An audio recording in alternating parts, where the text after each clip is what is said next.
హరీష్ రావు, సంతోష్ రావు అవినీతి అనకొండలు. కాళేశ్వరం ఎపిసోడ్ లో ప్రధాన పాత్ర హరీష్ రావుది అంటూ కవిత అయితే పెద్ద బాంబు పేల్చింది. చూసిరుగా ఏమంటా ఉన్నదిగా. హరీష్ రావు, సంతోష్ రావు వీళ్ళ పేర్లు తీసింది. మరి వీళ్ళన్న కేటీఆర్ పేరు తీయలేదు. చూసిరా. ఇక తప్పంతా హరీష్ రావు ఒక్కడే చేసిండు. ఇక వీళ్ళంతా సత్యహరిశ్చంద్రులు, శుద్ధపూసలు, మాకే పాపం తెలియదు అన్నట్టు కవిత మాట్లాడుతూ ఉన్నది. మరి అసలు ఇక్కడ ఎట్లుందంటే దయ్యాలే వేదాలు ఇచ్చినట్టు కవితక్క నువ్వే పెద్ద లిక్కర్ దందా చేస్తేవి, నువ్వే లిక్కర్ రాని నువ్వే జైలుకి పోయేస్తేవి. ఇక నువ్వే మాట్లాడితే నవ్వొస్తుంది. ఇక ఈ స్కామ్ల గురించి మాట్లాడితే నవ్వొస్తుంది. పెద్ద లిక్కర్ స్కామ్ చేసిందే నువ్వు కదా. ఇక్కడ ఏమంటుంది, మన ఆయన మంచోడే కానీ మొత్తం హరీష్ రావే చేసిండు, మొత్తం హరీష్ రావే పాత్ర ఉంది, అందుకే మా డాడీ ఆయన తొలగించిండు, రెండోసారి మంత్రి పదవి ఇచ్చి అని చెప్పి కవిత చెప్పుకొస్తుంది. కవిత ఇంకేం మాట్లాడింది ఒకసారి విందాం. వినాలి జర, అక్క ఏం మాట్లాడింది వినాలి కదా. 5 సంవత్సరాలు ఇరిగేషన్ మంత్రిగా చేసినటువంటి హరీష్ రావు గారిది మేజర్ పాత్ర లేదా దీంట్లో? ఉందక్క. అసలు మేజర్ పాత్ర హరీష్ రావు కాదు, మొత్తం కనవకుంట్ల కుటుంబంలో ఉందక్క పాత్ర. ఒక హరీష్ రావు అని కాదు, పాత్ర మొత్తం ఇది రావట్లేదు. పాత్ర మొత్తం హరీష్ రావు ఒక్కదే కాదు, కల్వకుంట్ల కుటుంబాన్నే ఉన్నది. కల్వకుంట్ల కుటుంబం ఉద్యమంలో ఎంత పోరాటం చేసింది ఎంత నిజమో, తెలంగాణ దోచుకోవడం కూడా అంతే నిజం. అది అందరికి తెలిసిన విషయమే, ప్రజలందరూ అదే అనుకుంటా ఉన్నారు. ఇంకేమంటుంది ఎంత అక్క. ఈ మొత్తం కాళేశ్వరం ఎపిసోడ్ లో కేసీఆర్ గారికి మరొక అంటుందంటే 2-3 వ్యక్తులు కారణం. మాజీ రాజ్యసభ సభ్యుడు ఒకలైతే, హరీష్ రావు గారు ఒకలైతే, మేఘా కృష్ణారెడ్డి గారు ఇంకోరు, మేఘానో బోగానో ఏదో. ఈ పెద్ద పెద్ద కాంట్రాక్టర్లు అందరితో కుమ్మక్కై కేసీఆర్ గారు ప్రజల కోసం ఆలోచన చేస్తే, నీళ్ల కోసం ఆలోచన చేస్తే, వీళ్ళు సొంత వనరుల కోసం, డెవలప్మెంట్ కోసం, ఆస్తులు పెంచుకోవడం కోసం ఆలోచన చేసి ఇది కవితక్క చెప్తుంది. విన్నారు కదా ఏమంటుందో. కవితక్క ఏమంటుందో అందరు విన్నారు కదా. మొత్తం అట కేసీఆర్ మొత్తం ప్రజల కోసం, నీళ్ళ కోసం, నిధుల కోసం, నియామకాల కోసం ఆలోచన చేస్తే హరీష్ రావు, సంతోష్ రావు, మెగా కృష్ణారెడ్డి వీళ్ళందరూ కూడా ఎట్లా అక్రమంగా డబ్బులు సంపాదించుకోవాలి, ఎట్లా వసూలు చేసుకోవాలి, ఎట్లా దాచుకోవాలని చెప్పి ఆలోచన చేసినట. వాళ్ళ ఆస్తులు పెంచుకోవడానికి, ఫామ్ హౌస్ కొనుక్కోవడానికి ఆలోచన చేసిన కవితక్క చెప్తుంది. మరి మీరు చేసింది కూడా అదే కదా అక్క. మీ దగ్గరే ఆస్తులు తక్కువ ఉన్నాయా? ఇంకేమంటా ఉంది. అందుకే ఆయన 2వ టర్మ్ లో ఇరిగేషన్ మంత్రిగా కేసీఆర్ తొలగించారు. ఆ ఇద్దరి వల్లే కేసీఆర్ కు అవినీతి మరక. వారిని కాపాడుతున్నది సీఎం రేవంత్ రెడ్డి. కాదంటే వాళ్ళ అవినీతిని బయట పెట్టాలి. మా నాన్న పరిస్థితిని దగ్గరుండి చూశాను. నా పెళ్లికి డబ్బుల కోసం ఇబ్బంది పడ్డారు. డబ్బుపై ఆయనకు ఏనాడు ఆశ లేదు. అలాంటి వ్యక్తిపై సిబిఐ కేసా, నాపై దుష్ప్రదం చేశారో తోలు తీస్తా, కవిత ఫైర్ అంటూ వార్నింగ్ ఇస్తుంది. బీఆర్ఎస్ వార్నింగ్ ఇస్తుంది. ఎవరైనా నా మీద ప్రెస్ మీట్ పెట్టి మాట్లాడినా, నన్ను వ్యతిరేకించినా, నా మీద ట్రోల్ చేసినా కానీ ఒక్కొక్కటి తోలు తీస్తా అంటుంది. మీ అందరి బండారం నాకు ఎరికే అంటుంది. ఏమంటుంది, బీఆర్ఎస్ లో ఉన్న హరీష్ రావుది, కేటీఆర్ది, కేసీఆర్ది మీ సూత్రాలు, గోత్రాలు అన్ని నా దగ్గర ఉన్నాయి అని నాకు ఎరికే.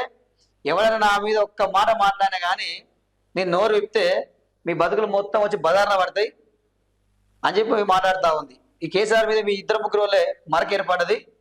అసలు ఎట్లా పార్టీ ముందుకు పోద్ది, మరి ఈ పార్టీ ఉంటేంది పోతేంది, ఇలాంటి పార్టీ ఉంటేంది పోతేంది అని చెప్పి కవిత అయితే మాట్లాడుతూ ఉన్నది. ఇక ఏమంటారు, కవిత సస్పెన్షన్ ఖాయం, నేడో రేపో బీఆర్ఎస్ నుంచి ప్రకటన. కీలక నేతలతో అధినేత కేసీఆర్ సమావేశం, ఉపేక్షిస్తే పార్టీకి మరింత నష్టమేనని అభిప్రాయం. ఎక్స్ లో కవిత అన్ఫాలోకు ఆదేశాలు. సోషల్ మీడియా, టీవీ చర్చల్లో ఆమెపై దాడి. బీఆర్ఎస్ ఎల్పీ వాట్సాప్ గ్రూప్ నుంచి కవిత పిఆర్ఓ అవుట్. బీఆర్ఎస్ నుంచి సస్పెండ్ అయితే తెలంగాణ జాగృతి పేరుతో కవిత సొంత పార్టీ పెట్టే ఆలోచన అంటూ చూస్తా ఉన్నాం. ఇక్కడ ఏమంటా ఉన్నారంటే నేడో రేపు కవిత సస్పెండ్ అయ్యే అవకాశం అయితే కనిపిస్తా ఉంది. బీఆర్ఎస్ అనేది ఇప్పటికే చర్చలు జరుపుతున్నాడు అన్నట్టు తెలుస్తా ఉన్నది. వాస్తవంగా డైరెక్ట్ పరోక్షంగా కూడా డైరెక్ట్ పేర్లు పెట్టి ఇంతకుముందు చూసాం కదా, జగదీశ్వర్ రెడ్డిని ఓ లిల్లీపుట్ నాయకుడు అని చెప్పి అన్నది. ఇప్పుడు హరీష్ రావు పేరు ఎత్తుకుంది. వాడవాడు హరీష్ రావు, మన సంతోష్ రావు అంటా ఉన్నది. కృష్ణారెడ్డి డైరెక్ట్ పేర్లే చెప్తా ఉన్నది. ఏదేమైనా ఇలాంటి ప్రెస్ మీట్లు సరే కవితతోనే గోక్కోవడం అంటే ఇప్పుడు బీఆర్ఎస్ పెద్ద కష్టమే ఉంది ఇక.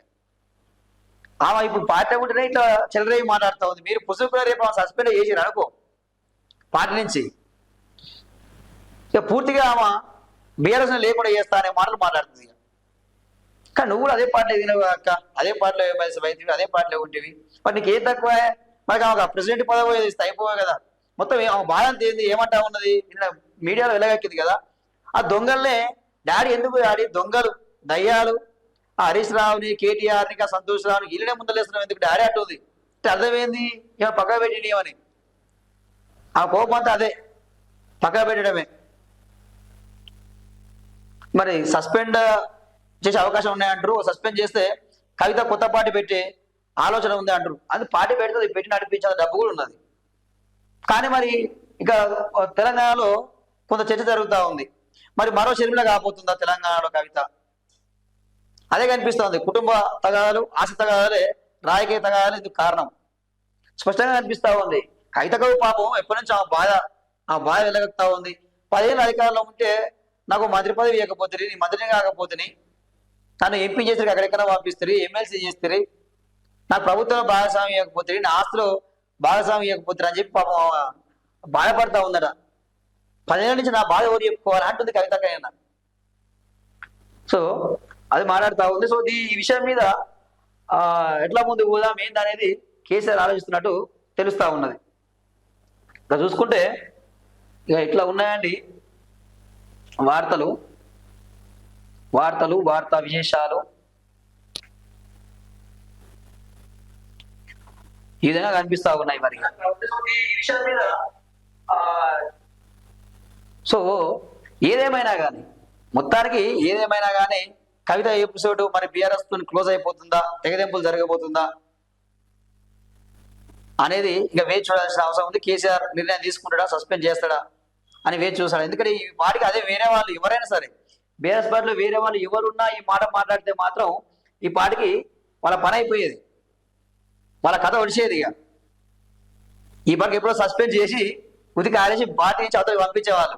బిడ్డ కాబట్టి కొంచెం ఆలోచిస్తున్నట్టుంది, కూతురు కాబట్టి వెనక ముందు అవుతుండే కేసీఆర్. కానీ కవిత కూడా మరి ఆమె అదే ఆలోచిస్తున్నట్టు కొడతా ఉంది. వీళ్ళు నన్ను సస్పెండ్ చేయాలా, నేను సానుభూతి పొందాలా, బయటకు ఒక పార్టీ పెట్టి నేను సొంతంగా ఎదగాలని చెప్పి ఆలోచిస్తూ ఉంది. ఆమె ఆల్రెడీ ఇంటర్వ్యూలో చెప్పింది కూడా, నాకు కూడా ముఖ్యమంత్రి కావాలని ఉన్నది, నాకు కూడా సీఎం కావాలని ఉన్నది, తప్పేంటి నేను ఎదగొద్దా అని చెప్పి ఆమె మాట్లాడింది. తప్పులేదక్క, ఎవరైనా కావచ్చు, ప్రజాస్వామ్యంలో అందరికీ హక్కు ఉంది, ఎవరికైనా హక్కు ఉంది, ఎవరైనా కావచ్చు. ఆ విషయంలో తప్పుపడడానికి అయితే లేదు.